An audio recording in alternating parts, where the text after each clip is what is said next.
નમસ્કાર દર્શક મિત્રો, રિયલ સમાચારમાં આપનું સ્વાગત છે। સમાચારોની શરૂઆત કરતા પહેલા એક નજર કરીએ આજના મુખ્ય સમાચાર પર।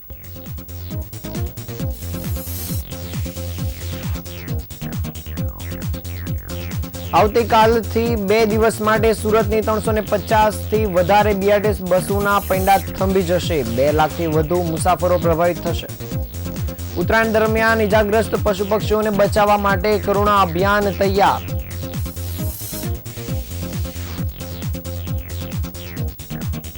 કતારગામમાં ધોળા દિવસે બિલ્ડરની હત્યા કરનાર શખ્સોની ધરપકડ કરવામાં આવી।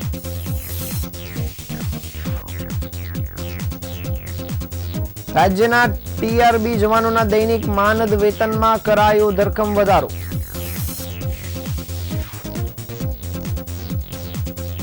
મોટા વરાછામાં સામાન્ય બાબતે થયેલા ઝઘડામાં યુવકની હત્યા, આરોપીઓની ધરપકડ કરવામાં આવી।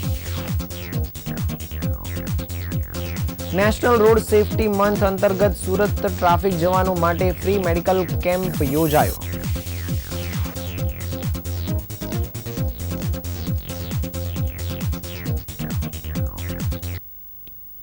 સમાચાર વિગતે જોઈએ। સુરત શહેરમાં ઉત્તરાયણના પર્વને લઈને ભારે ઉત્સાહ જોવા મળી રહ્યો છે, પરંતુ આ ઉત્સાહ વચ્ચે મુસાફરો માટે ચિંતાજનક સમાચાર છે। સુરત મહાનગરપાલિકાએ સુરક્ષાના કારણોસર 14 જાન્યુઆરીએ શહેરની તમામ 367 જેટલી બીઆરટીએસ બસોના પૈડા થંભાવી દેવાનો નિર્ણય કર્યો છે। દર વર્ષની જેમ આ વર્ષે પણ પતંગની દોરીથી થતા અકસ્માતો અને જાનહાનિ નિવારવા માટે તંત્રએ આકરા પગલાં લીધા છે। બીજી તરફ સિટી બસ સેવા પણ સંપૂર્ણપણે કાર્યરત રહેશે નહીં। ઉત્તરાયણના દિવસે સિટી બસ સેવા જે તેના નિર્ધારિત શેડ્યુલના કરતાં માત્ર 30% ક્ષમતા સાથે દોડશે। આ નિર્ણયના કારણે શહેરના લાખો નોકરિયાત વર્ગ અને સામાન્ય મુસાફરોએ ભારે હાલાકીનો સામનો કરવો પડી શકે છે।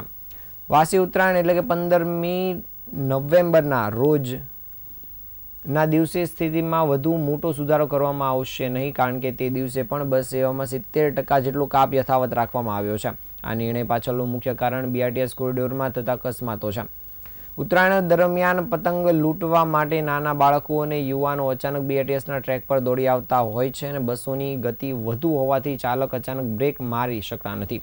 તેના પરિણામે ગંભીર અકસ્માત થવાની શક્યતા છે।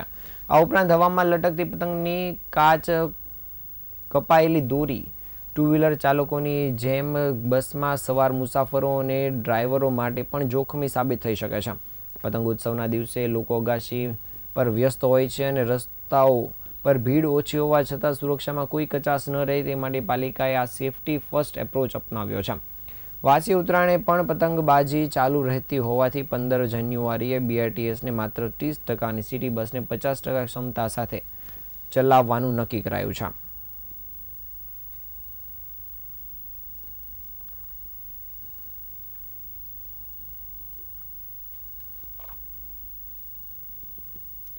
આવતીકાલે ઉત્તરાયણ પર્વની ઉજવણી ધામધૂમથી થશે, ત્યારે પતંગ રસિયાઓ વહેલી સવારથી જ ધાબા પર પતંગ ચગાવતા નજરે પડશે। ત્યારે શહેરના ગલીઓમાં અને શહેરના મકાનો પરથી કાયપો છે અને લપેટના નારાઓ સાંભળવા મળશે, પરંતુ પતંગ ચગાવતી વખતે ઘાતક દોરીના કારણે દર વર્ષે હજારો પશુ અને પક્ષીઓ ઇજાગ્રસ્ત થતા હોય છે।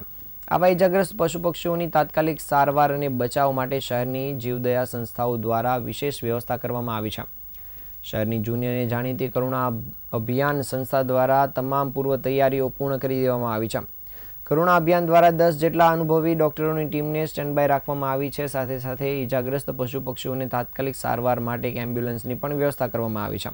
સંસ્થાએ શહેરના નગરજનોને અપીલ કરી છે કે જો ઉત્તરાયણ દરમિયાન ક્યાંય પણ કોઈ પશુ કે પક્ષી ઇજાગ્રસ્ત હાલતમાં નજરે પડે તો તાત્કાલિક તેમના નંબર પર સંપર્ક કરવામાં આવે। કરુણા અભિયાનનો નંબર છે 9825298063। ફરી એ વખત કહું છું, 98 252 98 063 નંબર પર સંપર્ક કરવો, જેથી સમયસર બચાવ અને સારવાર શક્ય બની શકે।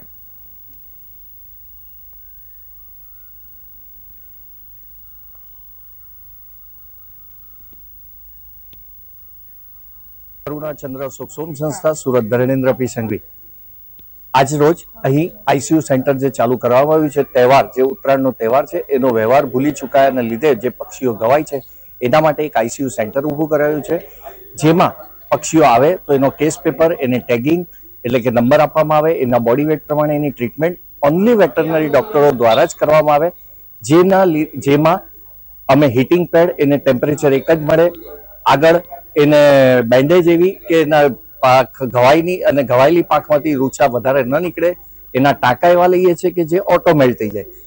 હજી સારા અનુભવના લીધે ડોક્ટરો પાસેથી વ્યૂ લઈને અમે એક એનેસ્થેસિયા મશીન લાવ્યા છે, જે મશીનના લીધે એને એક પણ હેવી ડોઝ ન જાય અને એ બેભાન ન થઈ જાય, એમાં કેર કરવામાં આવે છે, જે આ વખતે ફર્સ્ટ ટાઈમ બધે ક્યાંય નથી હોતું, અહીંયા લાવવામાં આવ્યું છે.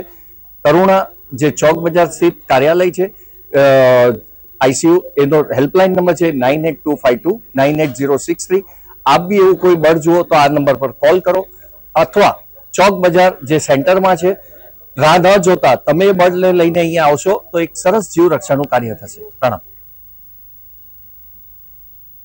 સુરત શહેરના કતારગામ વિસ્તારમાં ફરી એકવાર ગુનાખોરીની ઘટના સામે આવી છે. કતારગામના ધનમુરા રોડ પર આવેલી એક સોસાયટીમાં ધોળા દિવસે બિલ્ડરની હત્યા કરાતા સમગ્ર પંથકમાં ચકચાર મચી જવા પામી છે. જૂની અદાવતને પગલે આ ખૂની ખેલ ખેલાયો હોવાની પ્રાથમિક વિગતો સાંપડી રહી છે, જ્યારે આ ઘટનામાં પોલીસે 2 આરોપીઓની ધરપકડ પણ કરી છે. કતારગામના ધનમુરા વિસ્તારમાં આવેલ જેકેપી નગર સોસાયટીમાં ઘટના બની હતી. વિપુલ માંડાણી નામના યુવક પર 3 થી 4 જેટલા અજાણ્યા શખ્સોએ હુમલો કર્યો હતો. હુમલાખોરોએ તીક્ષ્ણ હથિયારોના ઘા ઝીંકી વિપુલની હત્યા કરી નાખી હતી અને ત્યારબાદ ઘટનાસ્થળેથી ફરાર થઈ ગયા હતા. સરથાણા વિસ્તારમાં આવેલ યોગીચોક ખાતે સર્જન હાઇટ્સમાં 46 વર્ષીય વિપુલ માંડાણી પરિવાર સાથે રહેતા હતા અને આ સાથે જ બાંધકામના વ્યવસાય સાથે સંકળાયેલા હતા. બિલ્ડર તરીકે કામ કરીને પરિવારનું ગુજરાન ચલાવતા હતા અને વિપુલભાઈ કતારગામ વિસ્તારમાં આવેલા જેકેપી નગર સોસાયટી પાસે કામ અર્થે ગયા હતા. દરમિયાન 3 થી 4 શખ્સોએ તેમની સાથે બોલાચાલી અને ઝપાઝપી કર્યા બાદ વિપુલભાઈને પેટના ભાગે તીક્ષ્ણ હથિયારના ઘા ઝીંક્યા હતા. લોહીલુહાણ હાલતમાં વિપુલભાઈને હોસ્પિટલમાં ખસેડવામાં આવ્યા હતા, જ્યાં તેમનું મૃત્યુ થયું હતું. આ ઘટના અંગેની જાણ પરિવારજનો હોસ્પિટલ થતાં જ હોસ્પિટલ ખાતે દોડી આવ્યા હતા અને પોસ્ટમોર્ટમ રૂમની બહાર પરિવારજનો દ્વારા હત્યારાઓ ન પકડાય ત્યાં સુધી મૃતદેહ ન સ્વીકારવાની મનાઈ કરી દેવામાં આવી હતી. આ સાથે જ હત્યારાઓને ફાંસીની સજા કરવામાં આવી તેવી પણ માંગ કરવામાં આવી હતી. જ્યારે આ ઘટનામાં પોલીસ દ્વારા તાત્કાલિક જ ગુનો નોંધીને સીસીટીવી ફૂટેજના આધારે તપાસ કામગીરી શરૂ કરવામાં આવી હતી અને તેના આધારે જ પોલીસ દ્વારા 2 આરોપીઓની ધરપકડ કરવામાં આવી છે. હાલ પોલીસે સોલંકી બંધુઓની ધરપકડ કરી આગળની તપાસ કામગીરી શરૂ કરી છે.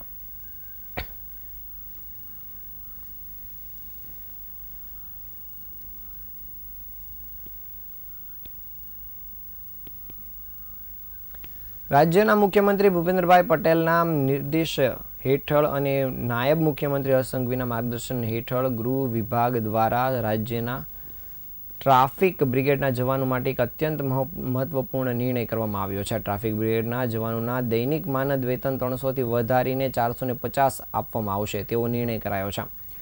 નાયબ મુખ્યમંત્રી હર્ષ સંઘવીએ જણાવ્યું હતું કે રાજ્યના માર્ગો પર ટ્રાફિક વ્યવસ્થાપન માટે ખરા સૈનિક તરીકેની ભૂમિકા ટ્રાફિક બ્રિગેડના જવાનો ભજવે છે. કાળઝાળ ગરમી હોય કે મુશળધાર વરસાદ તેમજ જનતાની સુરક્ષા અને સુવિધા માટે રસ્તા પર અવિરત ફરજ બજાવતા જવાનોના પરિશ્રમની સરકાર દ્વારા સદાયને માટે કદર કરવામાં આવે છે.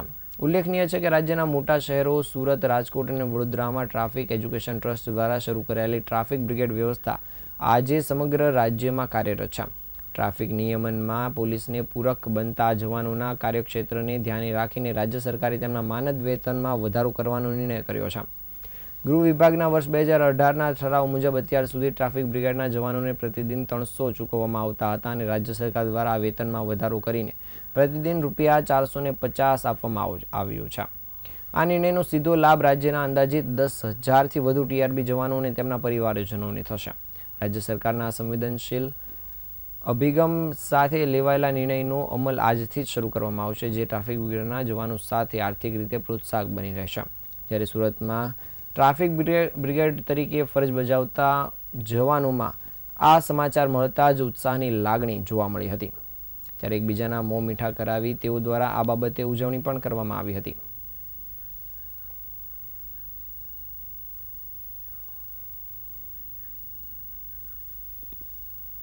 सूरत शहर ट्रैफिक पुलिस के तमाम TRB they are very thankful to our deputy CM sir और पुलिस कमिश्नर साहब श्री अनुपम सिंह गहलोत उन सभी ने अपना आभार प्रकट किया है कि उनकी सैलरी अभी 300 से बढ़ के 450 पर डे के हिसाब से उनका सैलरी बढ़ाई है। इसके लिए दे आर वेरी थैंकफुल।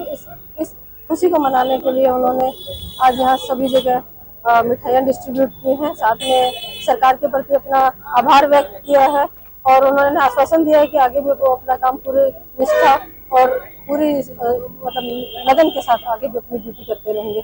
हमारे સુરતના મોટા વરાછા વિસ્તારમાં 2 દિવસ પહેલા મોટરસાયકલ ફૂલ સ્પીડમાં ચલાવવા બાબતે જેવી સામાન્ય બાબતે થયેલા ઝઘડામાં યુવકની હત્યા નિપજાવવામાં આવી હતી અને આ હત્યા કેસમાં ઝડપાયેલા આરોપીઓને લઈ પોલીસ દ્વારા આજે રિકન્સ્ટ્રક્શન સાથે ઘટનાસ્થળે પહોંચતા લોકોના ટોળા એકઠા થઈ ગયા હતા. લંગડાતા ચાલી રહેલા આરોપીઓની પોલીસે જાહેરમાં જ સરભરા કરી હતી. વરાછા ધારુકાવાલા કોલેજ પાસે ફ્રૂટ માર્કેટમાં ફૂટપાથ પર રહેલા સુનિલ શર્મા મજૂરી કામ કરે છે અને તેમને 24 વર્ષીય પુત્ર સાહિલ ઉર્ફે સાહિલ ઘોતાના મિત્ર સુનિલ ઉર્ફે ડેન્જરની ઉત્તમ જેના સાથે મોટરસાયકલ ઝડપથી ચલાવવા બાબતે તકરાર થઈ હતી. આ ઝઘડાનું સમાધાન કરવા માટે 9મી રાત્રે મોટા વરાછા પનવેલ પોઈન્ટ પાસે બેઠક યોજાઈ હતી, જેમાં ઉત્તમ તેનો સાળો તેમજ ગણેશ સાહિલ અને સુનિલ ડેન્જર આ મિટિંગમાં હાજર હતા. દરમિયાન સાહિલે અમે માફી કેમ માંગીએ જેમ કહેતા જ ઉશ્કેરાયેલા ગણેશ અને ઉત્તમે સાહિલ પર હુમલો કરી દીધો હતો. ઉત્તમ જેને સાહિલને પકડી રાખ્યો હતો, જ્યારે તેના શાળાએ અને અન્ય લોકોએ છરાના ઘા મારતા સાહિલનું મૃત્યુ થયું હતું. ઉત્તરાયણ પોલીસે આ મામલે હત્યાનો ગુનો નોંધીને ગણતરીના કલાકોમાં જ 2 આરોપી ઉત્તમ ઉપેન્દ્રભાઈ જેના અને ગણેશ નાયકની ધરપકડ કરી હતી. ઉત્તમ જેના અગાઉ પ્રોહિબિશનના ગુનામાં પકડાઈ ચૂક્યો છે, જ્યારે પોલીસે બંનેને કોર્ટમાં રજૂ કરી રિમાન્ડ પણ મેળવ્યા છે. આજે બંને આરોપી ઉત્તમ અને તેના શાળા ગણેશને ઘટનાસ્થળ પર લઈ જઈ હત્યાની ઘટનાનું રિકન્સ્ટ્રક્શન કરવામાં આવ્યું હતું. હાલ પોલીસ દ્વારા આ સમગ્ર મામલે બંને આરોપીની ધરપકડ કરવાની સાથે આગળની તપાસ કામગીરી શરૂ કરાઈ છે.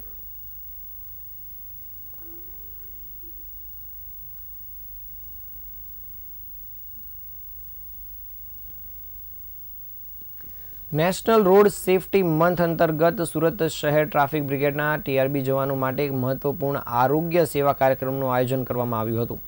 સુરત શહેરના ટ્રાફિક બ્રિગેડમાં ફરજ બજાવતા ટીઆરબી જવાનો માટે સનશાઇન ગ્લોબલ હોસ્પિટલ અને એસજીઆઈ હોસ્પિટલના સહયોગથી ફ્રી મેડિકલ ચેકઅપ કેમ્પ યોજાયો હતો. આ મેડિકલ કેમ્પ દરમિયાન ટીઆરબી જવાનોની આંખની વિગતવાર તપાસ સાથે સાથે અન્ય વિવિધ રોગોની તપાસ પણ કરવામાં આવી હતી. ખાસ વાત એ છે કે આ કેમ્પમાં ટીઆરબી જવાનોની સાથે તેમના પરિવારજનોની પણ આરોગ્ય તપાસ કરવામાં આવી હતી. તપાસ દરમિયાન જો કોઈ પણ પ્રકારની રોગ સામે આવ્યો હોય તો તેની આગળની સારવાર પણ હોસ્પિટલ દ્વારા સંપૂર્ણપણે નિઃશુલ્ક આપવામાં આવશે.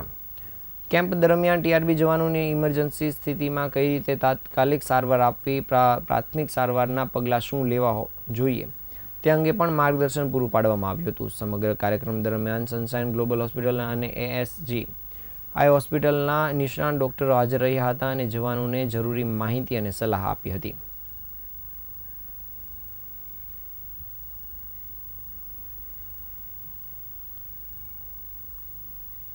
रोड सेफ्टी मंथ के अंतर्गत सूरत शहर ट्रैफिक पुलिस तथा सनशाइन ग्लोबल हॉस्पिटल और एएसजीआई हॉस्पिटल के साथ कोऑर्डिनेशन करके तमाम सूरत शहर के जो टीआरबी जवान हैं उनके लिए फ्री हेल्थ कैंप का आयोजन किया गया है आज, जिसमें बहुत सारी जनरल हेल्थ चेकअप किए जाएंगे, जिसमें आई से रिलेटेड भी हैं और जो जनरल हेल्थ चेकअप भी होते हैं उसमें, जिसके लिए मैं बहुत बहुत थैंकफुल हूँ. नेशनल સુરત શહેર ક્રાઇમ બ્રાન્ચે એક ઓપરેશન હાથ ધરીને ઉત્તર પ્રદેશથી એક ખતરનાક આંતરરાજ્ય ગેંગના 4 સભ્યોને ઝડપી પાડ્યા છે. આ ગેંગ ખાસ કરીને મોટા શહેરમાં મની એક્સચેન્જિંગની દુકાનમાં ઘરફોડ ચોરી કરવામાં માહિર હતી. પોલીસને મળેલી બાતમીના આધારે અલથાણ વિસ્તારની એક હોટલમાંથી આ આરોપીઓને દબોચી લેવામાં આવ્યા છે.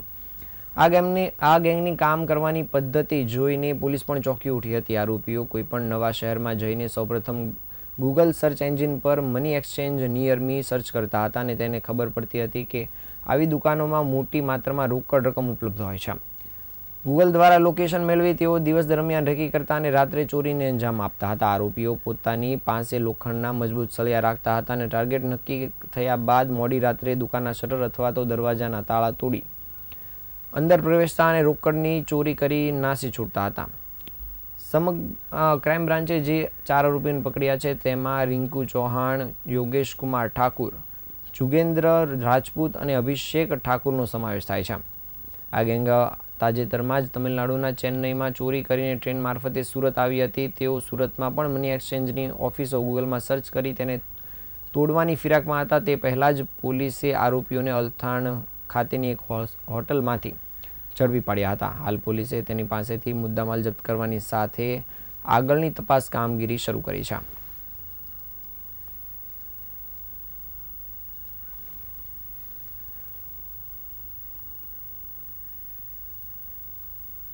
આ હતા આજના સમાચાર. નવા સમાચાર સાથે ફરી મળીશું. ત્યાં સુધી રજા આપશો. નમસ્કાર.